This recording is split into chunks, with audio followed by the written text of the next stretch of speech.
Hello everyone, this is Hadrian. Thank you for being here. Let's play some more Civilization V in our Russian Sunset series. So the first thing I want to do, kicking off this episode, we're going to pull the research panel back up here, is I'm going to move this scout back just one tile, because right now he is precariously close, not only to the barbarian encampment, but more importantly to these barbarian archers that could do a lot of damage right now, despite the fact that I have the higher ground. If this scout was in better condition, they could clean up with these archers. But for now, we're going to move this unit back one tile and have them fortify so they can heal and protect those workers while they finish repairing that tile. So, next order of business. Let's see, let's go ahead and end the turn, because I think we're about to get a social policy. Yes, we are.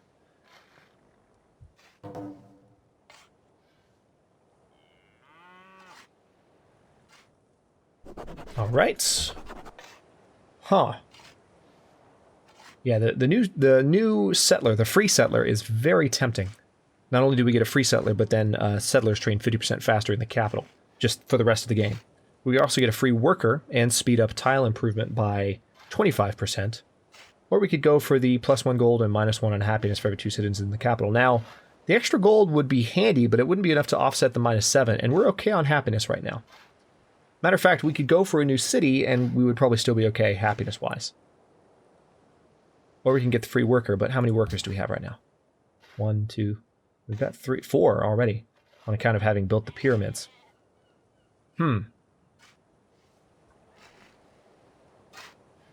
This is one thing I'm looking forward to in Civilization 6. I have reloaded the game since the last time I recorded, so if the pyramids are in a different spot than they were built originally, I don't remember where they were. And also the library should look complete now. The library, as just a rule in Civilization 5, when you're playing it in a single game, when you're building it in a single game, and you build the Great Library, it'll always look incomplete, even when it's done.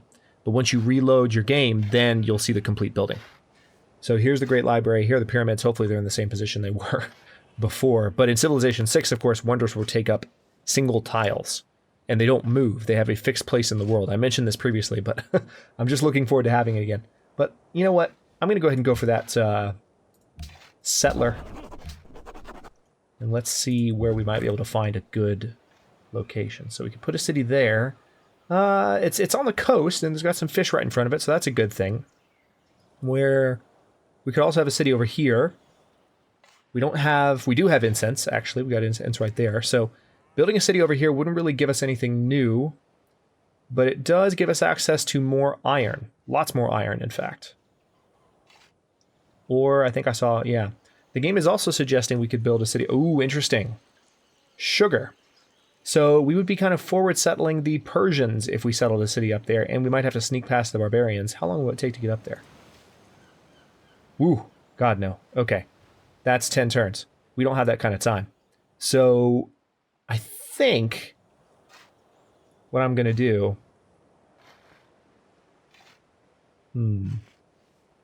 Where's the best spot for this city?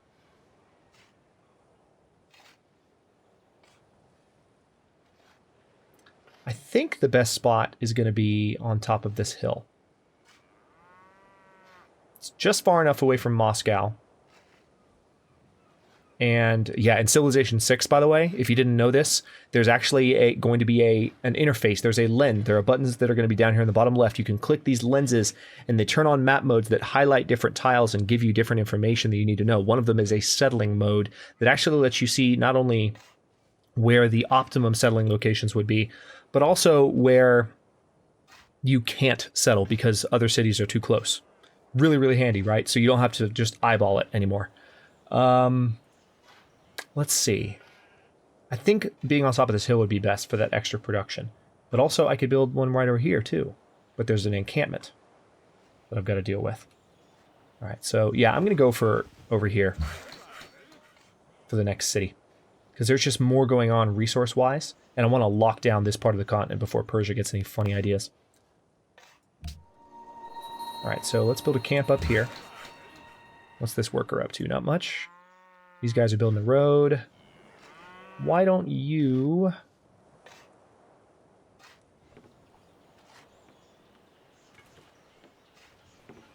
Have we got truffles improved yet? No, we don't. We need to improve those truffles.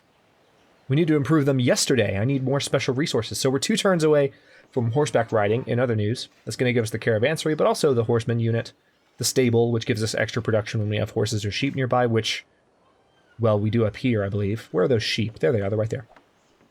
So St. Petersburg, tell you what, let's go ahead and buy that tile just so we can have connected borders, but also have the sheep in our territory.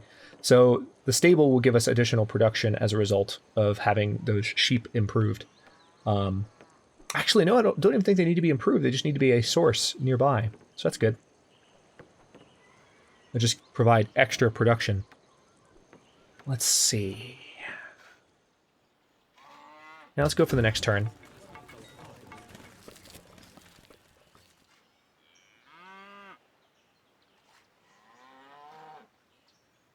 Okay. We're going to leave the settler here until we are a little bit more comfortable with how these barbarians are doing. So let's move this warrior out and start thinking in terms of doing some damage here. Yeah, I'm going to go ahead and go after these archers with this scout. It's going to drop one of my units, but we're going to drop several of theirs. Let's go to the next turn.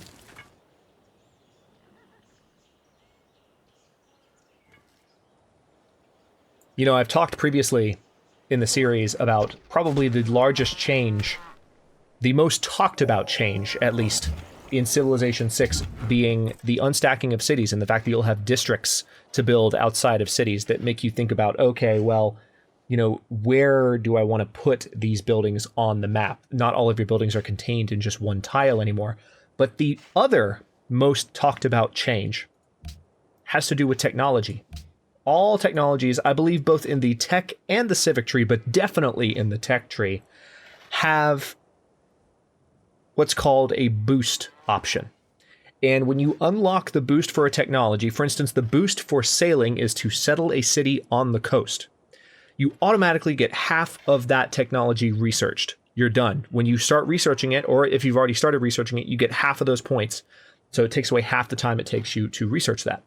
And, you know, there's an interesting dynamic that arises there, because now you're actually having to play to the specific game map as far as what kind of start you got, what kind of map you're playing on, what kind of resources are at your disposal, and what kind of terrain is near you in order for you to succeed as a civilization.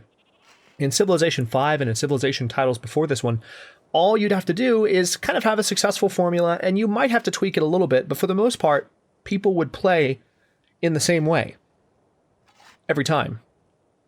And what's different now is, well, actually, it's interesting. There's this whole discussion about this because some people have said, well, it really doesn't make that much of a difference. People will still just go for whatever boosts they're most interested in, and people will still play in the order they want to. Yes, but that little extra bit of effort, that extra work that you have to put into your research, I think is going to end up cascading, having a butterfly effect, if you will, on the game itself and on the complexities of the games, which is something that's really, really exciting to think about. So what should our next technology be?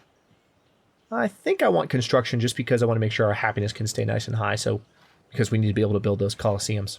Or once we're able to build those Colosseums, our happiness will be a little bit higher. It's okay now, but I don't want it to drop and get low and especially go below 0, let alone below -10, where we have a rebellion situation occurring. All right, so here's this archer.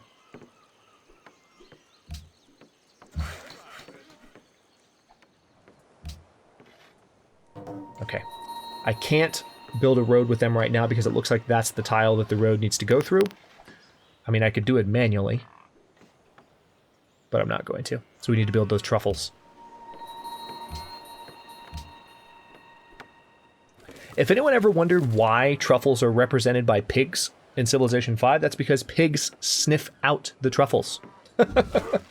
That's the reason. Okay, so those archers just killed my they just killed my scout a little bit more. Let's go ahead and pay these archers a visit with our warriors, take care of them. It is 725 BC. We're going to keep our settler right here until things settle down in that area. I'm just going to put that unit to sleep. We're going to construct a camp here, start improving those truffles, so we get the happiness bonus from that as well. Again, that's why I'm not worried about happiness at the moment. Let's see, next turn. So yeah, I'm very excited to see, not only in Civilization 6 in general, but when we do the Civilization 6 version of this series called Russian Sunrise in just a few weeks, how the tech boosts are going to play in our favor or against our favor. How will that change the way that we play the game? It's really exciting to think about. All right, I'm going to fortify that unit. I'm just going to have that settler sleep there. We have a caravan almost done. The Great Lighthouse is 9 turns away from completion in St. Petersburg. Cross your fingers. These barbarians are probably going to attack me here. Yep. The axemen are fairly strong, but if I stay fortified, I should be okay. Not saying that's all I'm going to do, but for now, being fortified is good. Now, let's see. These are identical trade routes.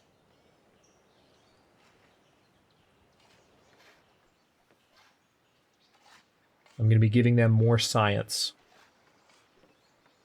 Okay, let's go ahead and just trade with their capital, because maybe that one will improve in value over time.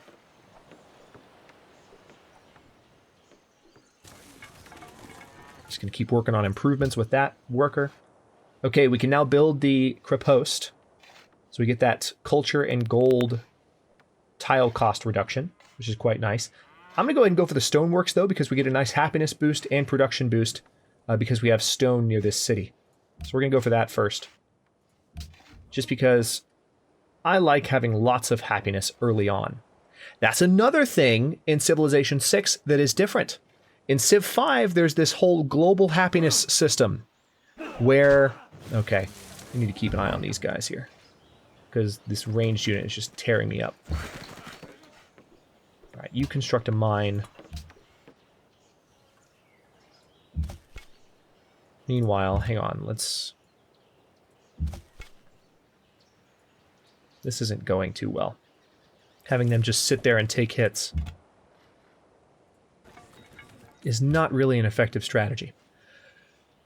But yeah, in Civ 5, there's this global happiness system where you have this number that just represents the total happiness based on the circumstances of your entire empire. And it takes away from the individualized feeling that you get of managing your cities one at a time.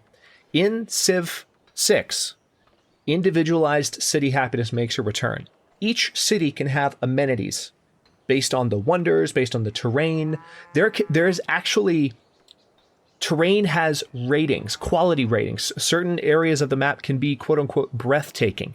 And by virtue of having part of your city there, the amenities will be higher because people are satisfied with their situation in that city.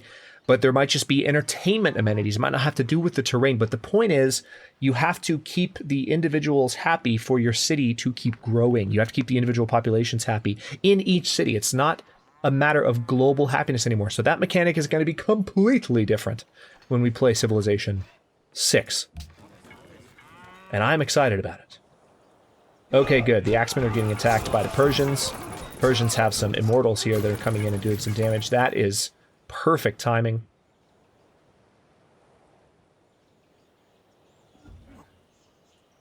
Alright, let's fortify this unit a little bit. Let them heal up. 6 turns away from the Great Lighthouse. Alright, looks like these guys are about to go down. There, they're gone. Excellent.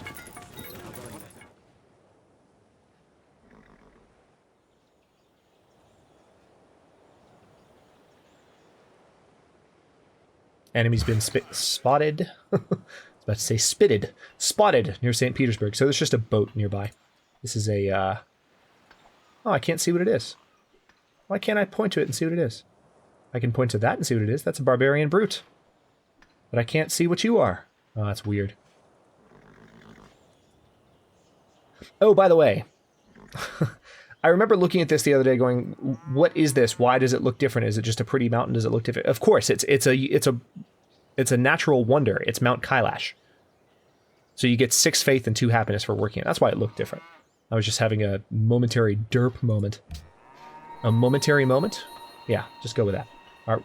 Looks like the resource here has been improved, so our happiness has gone up. Let's go ahead and build this road. It's not going to be much longer. I'm going to move my settler into the water so that they can start inching their way this direction.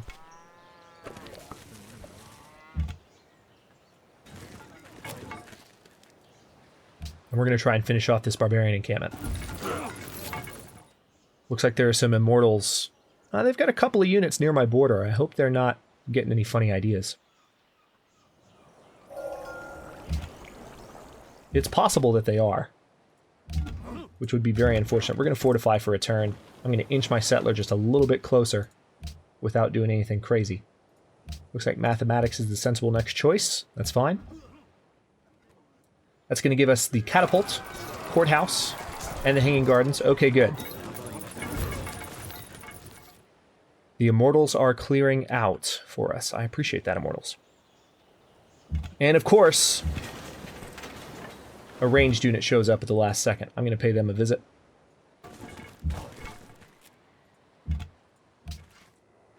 Let's see. I do need another caravan. That would be a nice thing to have.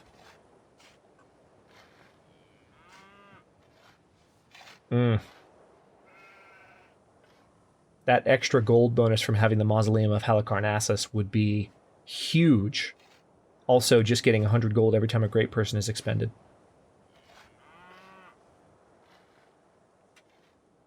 That's tempting. It's very tempting.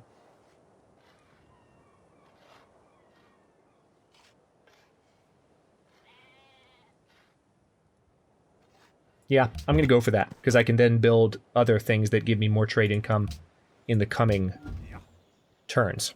So it's now 550 BC. Looks like the camp just got cleared out. Oh, nope, just kidding. They did not make a move with their archers. Oh, wait, they haven't had their turn yet. Interesting, they're attacking the immortals.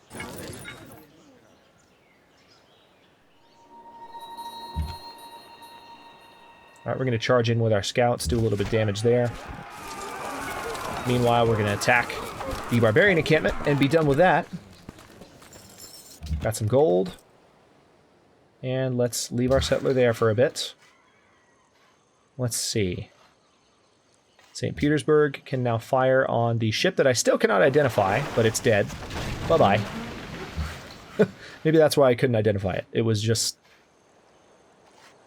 It was so lowly and weak and about to die that it just didn't deserve identification. Or something like that. Who knows? Next turn, please. Okay, so they are charging in after the archers here. The immortals are a powerful unit, so they might... Yep, okay, gone. Excellent. Alright, I need to move my settler in fast. We're going to settle right there. This land is mine. Thank you for clearing it for me.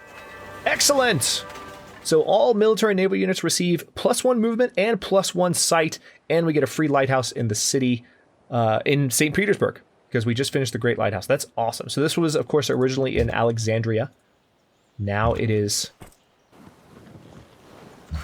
No, don't do that. God, that's one of my least favorite things about Civ V. It's handy that it makes you go through all of your units that need orders, but sometimes when you're not done giving manual orders and it just drags your attention away, ooh, it's annoying. Okay, what else can we build? We should build this library. Let's go ahead and build a library. I'm going to have that scout fortify. We'll build a lumber mill there for some extra production. And then I'm going to have this unit move in and protect the mark. Protect the point at which that other city will be settled. So we're going to build a farm right here with this worker.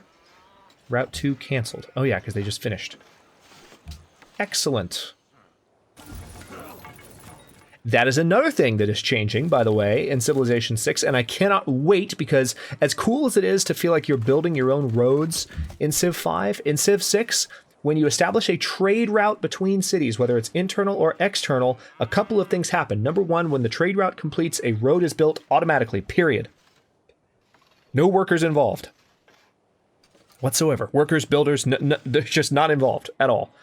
Secondly, a trading post is established in the city that you did that trade route with, unless you're Rome, in which case you get a free trade route, a free trading post in every city regardless. which I believe is the way it goes. Or maybe it's just that you get extra gold even from your internal trade routes. Rome has a really nice trade-related bonus. But the point is, what those trading posts then allow you to do is it expands the range of your caravans. So let's say in Civ 6, I were to trade with Persepolis. Persepolis? Persepolis. Persepolis. Yeah. Let's say I were to establish a trade route with them, and then I got a trading post as a result of that. My trade range could then extend as far as Jakarta, perhaps. Or maybe even Surabaya. Maybe that's a more reasonable choice. But the point is, they can stop and refuel where trading posts have been established, and then you can go that much farther with your trade route. And especially, again, if you're Rome, going through trading posts gives you additional income for the trade route. So it behooves you to kind of build out your trading network like a web. It's really, really cool. All right, so we're going to be ready for that city next turn.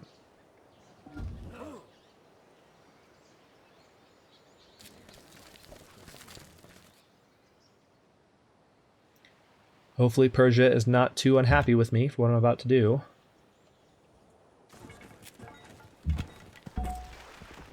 Okay, because it took all of our movement to get up on this hill and to disembark, we are not going to settle just yet, but we're going to settle it next turn. 7 turns away from the mausoleum of Halicarnassus. Terracotta army has been built in a faraway land, and a religion has been founded. Persia has founded Zoroastrianism. That's not good. We have a religion right next to us. Mathematics has been researched. Okay, we're going to found Novgorod. Let's see. Religion overview. World religions. Eastern Orthodoxy beliefs. Let's have a look. All right, so...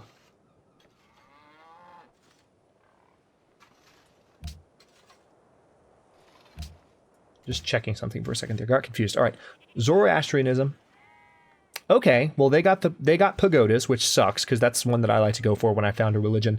But if their religion takes over any of my cities before any religion that I start kicks in, I might be able to go ahead and purchase pagodas in the cities that Zoroastrianism controls. And then, doesn't matter, they'll still have those effects regardless of if another faith takes over, so to speak. Okay, let's go for philosophy, because I want that oracle. Let's see. We're going to go for the shrine first. Let me go ahead and start the queue up. And granary second. And I'll go ahead and say library after that. Now, yes, we're going to go ahead and switch them to production focus as well. Are all my other cities in production? Yes, they are. Very good. All right, now let's start building a road to Novgorod.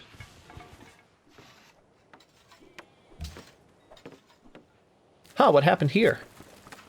That's another thing. In Civilization 6, the roads are prettier. They are prettier. I can't wait, to tell you the truth. It's one of my pet peeves with 5. I mean, let's just... What's going on here? Look at the way these edges are overlapping. Like, look at this. What's even happening? And let's disregard the fact that the road just makes no sense. Like, why is it even doing this? Why isn't it just going like so? But then, when you have these Ys, why is this line here? Why isn't it just breaking off, you know, in a Y intersection, if you will? Ugh. It's just a graphical thing that Civ 5 does that Civ 6 is looking to rectify. I haven't seen it replicated in any Civ 6 playthroughs that I've watched, so I'm very excited about that. It's just a simple aesthetic difference. But to me, it's a big one. All right, so this library is going to be done. Most literate people. Okay, cool. So we are leading the technology game at the moment, which also is going to make us targets for spies once spies become a thing. It's 375 BC. Tell you what.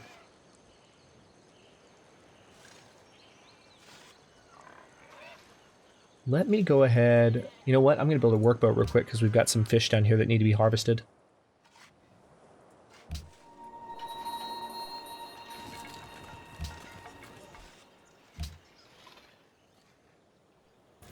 We don't harvest fish. You fish for fish.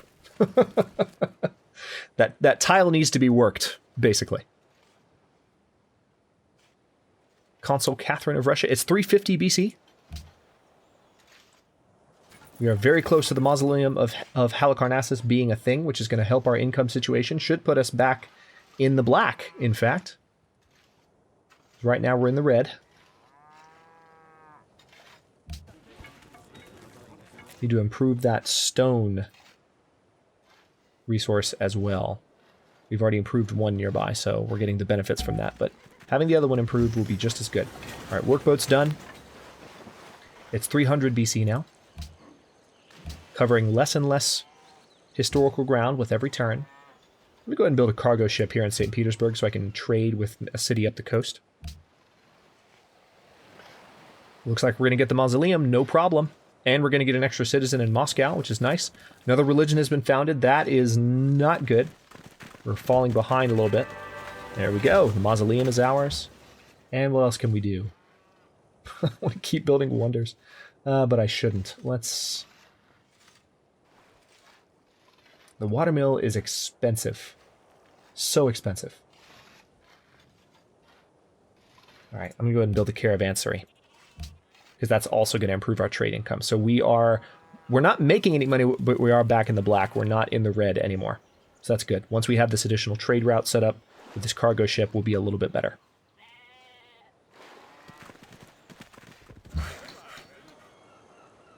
Alright.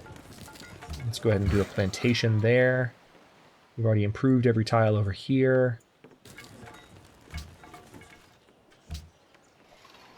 Definitely starting to feel the benefits of the improved worker speeds. Oh, Novgorod is not growing right now as a result of the fact that I have it on production focus. So let's put it back on default focus. I didn't notice that. I thought it was still growing, but just slowly. But okay, so we lost a little bit of progress there. Reformation belief has been added. Islam has been founded already. That's a little early. There's only one good. Oh, that's one of the best quotes in the game, and I just skipped past it. My bad. There's only one good knowledge and one evil ignorance. That is attributed to Socrates. It's not necessarily something that it was proven that he said. A lot of what we know about Socrates is borderline mythical, but that is attributed to Socrates. Anyway, we are almost at the 28-minute mark, so I will go ahead and cut this episode here. In the next one, we're just going to make sure that the Persians don't get too frustrated with us, and we're probably going to found a fourth city right over here somewhere, or maybe even... Oh, wait, nope. Looks like Indonesia has beaten us to this area here. So we're going to have to found a fourth city over here, and then we might have to get militaristic a little bit during the traditional medieval eras, the first millennium AD, because...